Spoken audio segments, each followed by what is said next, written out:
Dutangiranye n'umugore wari wicaye ku buriri ari kuvuga ati wacyana wongeye kukwica kubera yuko nyoko ambuza uburenganzira ku mugabo niboneye bitanduhije. Ndebera nawe uyu nguyu wari umukozi wo mu rugo yaraje atwara umugabo w'abandi. Dore disi azinga arimo arica akana ko kari kumureba kamuturutse inyuma kamwihishe kati koko ariko nawe arasazi gore nguzingure kunyica. Ubwo disi umugore yakomeje guhondagura zikahonza umutwe kumba akana ko kamwihishe. Akimuri ibyo ngibyo yumva umuntu umuhamagaye aturi hehe, ahita yikanga ati mana y'umuntu baramfashe we ndihisha hehe. Ubwo disi yahise ava ku gitanda vuba azi ko yishe wa mwana, ahita aragenda asatira urugi. Agiye kurugeraho ni nako mama w'uyu mwana ari we wa mugore wa mbere w'uwo mugabo yahise yinjira. Uyu mugore w'umukozi ahita yikinga mu rugi aza ari guhamagara akana ke ati bebe uri hehe, uyu munsi nagukumbuye ariko nawe ntabwo wampamagaye. Dore disi azingara aryamye, kumbe uyu mugore nawe azi yuko yamwishe. Dore disi ngo wa mukozi aramuturika inyuma gake ariko agenda avuga ati none ndapfuye ntibamfata we. Dore gake aragenda ari nako na wa mugore ari kubwira ati bebe wasinziye se, akose nawe waratse wabyutse tukikinira. Dore disi wa mukozi we yese asohoka, umugore nawe asigara aho ngaho avuga ati si umwana wawe utari gukanguka bimeze bite. Nakomeje kwibaza si umwana wanjye ko namubyukije ntabyuke, namuhamagara akakwitaba byagenze bite. Dore disi wa mugore w'umukozi ageze hanze atangira nyine kubona atangira kwirizariza ati nyagasani we ndapfuye, ibi ni ibikibaye mbaye umwana w'abandi arapfuye. Akona ko nyine yishimye ati sha ndakurangije, warwanaye watubangamiraga ukagenda uha amakuru papa wawe y'ibintu tuba twakoze ukayabwira mama wawe nimba nakoze na papa wawe. Ubwo disi umugabo wese aza ati wabirangije se. Ubwo disi nako uyu mugabo nawe abifitemo uruhare, guca inyuma k'umugore we afitemo uruhare no gushaka kwicura mwana umugabo aba bishaka. Ubwo disi yaje amubaza nese wabirangije. Ubwo disi umugore yavuze ati yego nabirangije ariko sha nagikubise namukubise umutwe nawe ujanjaguye. Dore disi nawe ndebera umugabo umwana yibyariye ashaka kumwicisha. Ubwo disi umugore nakomeje kuba muri cya cyumba avuga ati se mana yanjye uyu mwana wawe utakanguka byagenze bite ko yasinziriye cyane aho ni amahoro.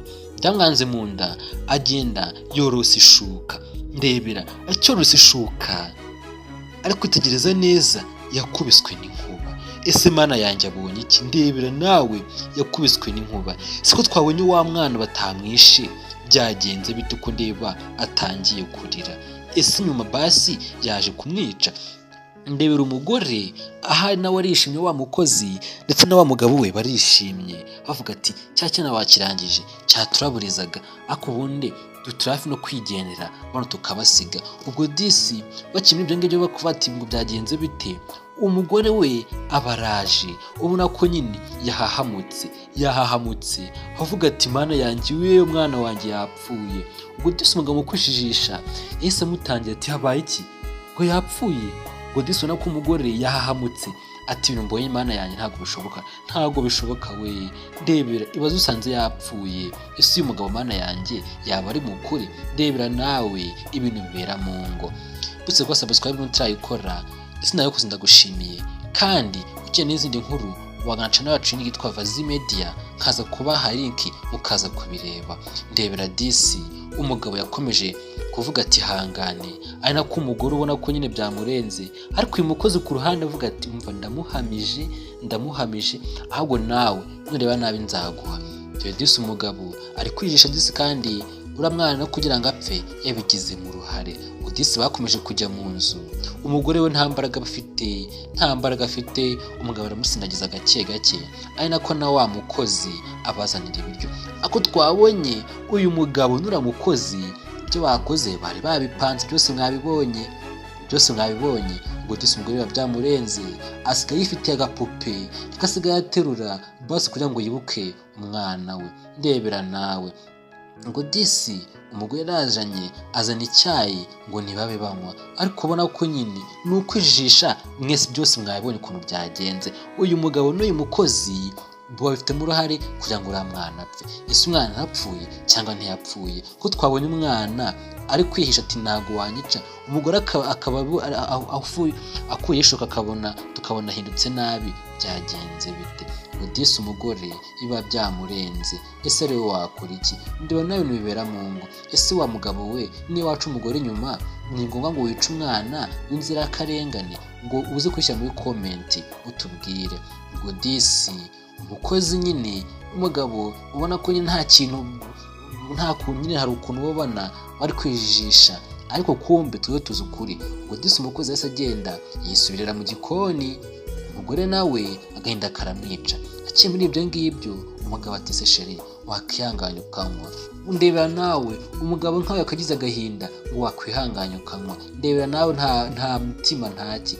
Yambwiye ati reka nze mbwira uyu mukozi anzanira agasukari basi dushyiremo.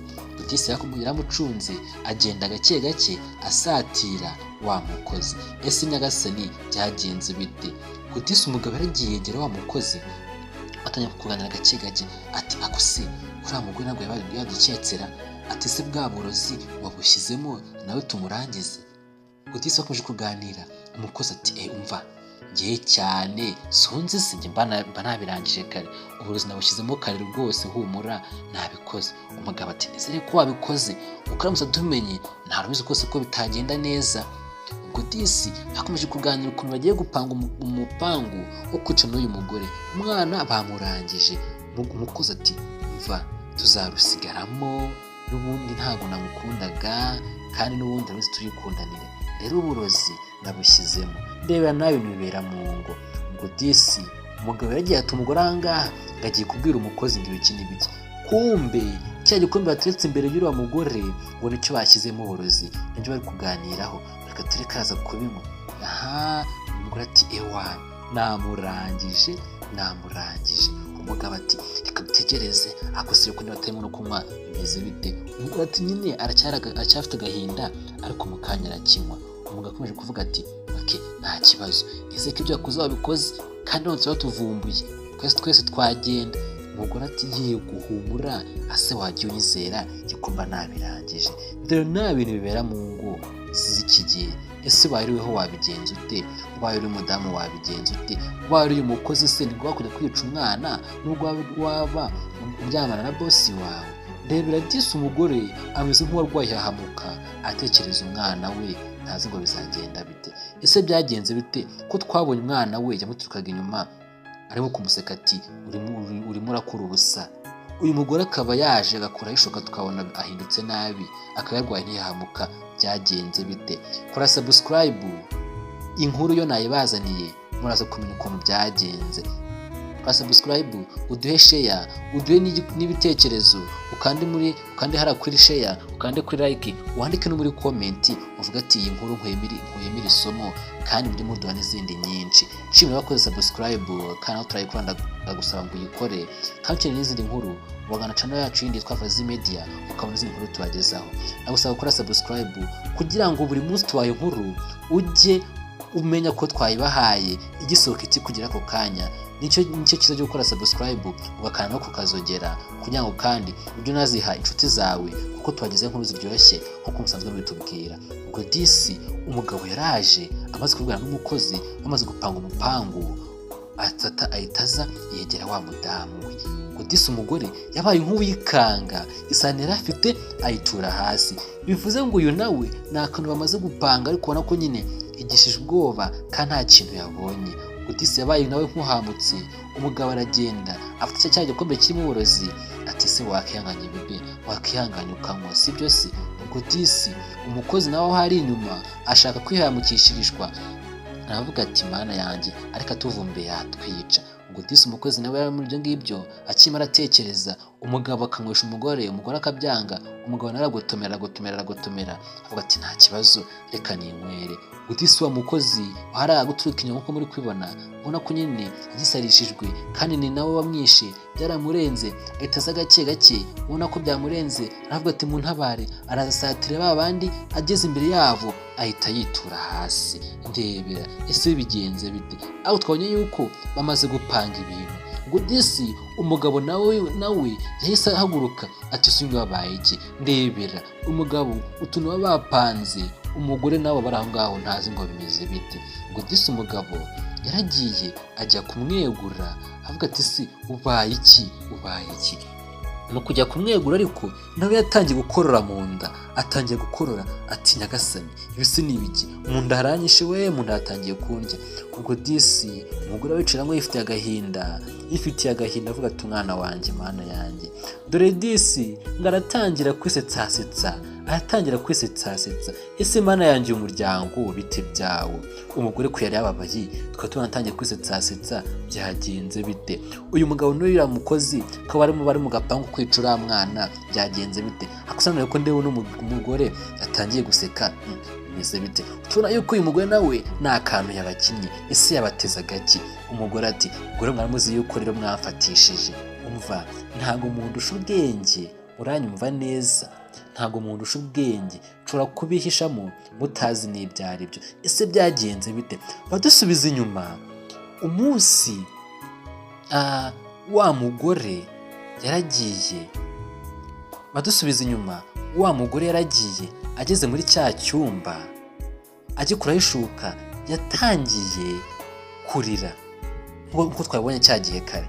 akiri muri ibyo ngibyo avuga ati mananye mbonye iki, ese yabonye iki. ubwo hasi tukakakana kumbe ntabwo kapfuye, akana ko ntabwo kapfuye nk'uko muri kubibona. ese bizagenda bite, byagenze bite. yakomeje kuba muri ibyo ngibyo, kakana kakimara kuza karagaturuka mu gitanda gakora kuri wa mugore kamuha telefone, atakino telefone urebe ese iyi telefone irimo ibiki. ubwo disi umugore afashe telefone atangira kuramo gake ati se ushaka kunyereka ibiki. akana ko kisubira munsi y'igitanda. gutisa umugore yafashe ya telefone, mbega kakana kazi n'ubwenge kagiye karamuri kodinga kamufata amashusho ibintu byose wa mukozi yashaka kumwica. gutisa umugore yarabirebye biramubabaza, aravuga ati koko bashaka kwicira umwana, ese burya koko bose bafitemo umupango. ndebera niho uyu mugore yamenyeye amakuru, araza acyagiye bashaka kuroga wa mwana, bashaka no kurogwa n'umudamu, aragenda ahinduranya bya byo kurya byose arabihinduranya. none uriya mugabo n'uriya mugore ubona ko bose nibo bapfuye, nubwo nyine nibo bagezemo ikibazo. ubwo ko ntabwo bapfuye nk'uko muri kubibona. umudamu se aratunganya ati koko mushaka kuncira umwana nta soni, nanjye mugashaka kunyica, ubwo mwamiruzi yuko rero mwampenze ubwenge. umugore aratunganyije ati iyi foto ni yande, iyi si yanyu. kwerekana kakana kahise kaza kirukanka, umugabo n'umugore bagwa mu kantu. umugabo ati ese wamukoze kwanze ko kana kapfuye byagenze bite. ndebera nawe umugabo yashaka kwihekura akica akana ke. udise umugore yakomeje kubatunganya ati mwakoze ntago ari byo, ibyo mwakoze mugiye kubyishyura, muranyumva neza. ndebera nawe bashaka kwica kano kana bakica n'uyu mudamu kugira ngo uyu mugabo w'umuhehesi asigare n'uyu mukozi. duse umukozi nawe byamurenze byamutunguye. ibaze nawe ubaze ko umuntu wishe ukajya kubona ukabona araje, ariho wakora iki. inkuru mba nazibazaniye kandi izi nkuru mujye muzikuramo isomo. bose kose subscribe n'utayikora kandi yakoze ndagushimiye, Imana iguha umugisha. ubwo disi umugore yakomeje kubatunganya, umugabo ati basi wambabariye. ese ahantu umuntu utabariye we yaguha imbabazi gute, ashaka kwica no kwicira umwana, ariho wabigenza ute. umugore ati umva n'undi munsi ngenda kwiyana ntago nzabyumva, uranyumva neza. umugabo ati basi wambabariye. umugore ati ibyo mwakoze mugiye kubyishyura, nta mbabazi nabaha. kandi akeka nawe uri kure no nkuru nagusaba usiga igitekerezo muri comment utubwire weho wakora iki. ngo kanya umugore yamugaye polisi nawe natindiganyije ese zirahagera iti mwakoze bimwe ntabwo nabasiga. ndebera disi polisi yahise batwara abakoze amakosa barafungwa kandi bagahanwa. ubwo disi polisi yarabatwaye